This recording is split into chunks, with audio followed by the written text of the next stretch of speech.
And this is apparently the epic blizzard of 2015. I'm still thinking about trying to go to work. The whole county's been saying, if you can just call in to work today, just go ahead and call in. I'm not listening to that noise. But you think I should call in, cause look at this. And he might just basically only 7 o'clock in the morning, realistically.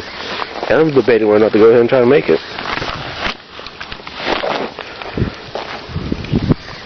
And that little crisp sound, that's the snow falling. Apparently, come 8 o'clock or so, it's supposed to get up to about, that's pretty, it's supposed to get up to about 2 inches per hour. I'm still thinking I want to kind of go to work, or at least just go play in the snow, I guess. Not with just regular playing in the snow, but just actually drive around in the snow, just so I can just mess around with my car a little bit more. What'd you find, Bob? What'd you find?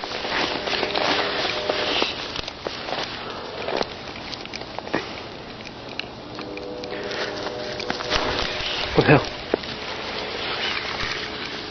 She's about to choke herself again. Yeah, I'm really debating whether or not to actually go to work, because I'll be honest, I was going to say F it and just keep going. But everyone keeps telling me, oh, don't go, you're full. Everyone keeps telling me not to go, but I'm thinking I might just go anyway. This is still my car. I got about maybe 5 inches of snow on it. Get back here, you. I personally think I can make it. You dummy. I think I can make it. But we'll see.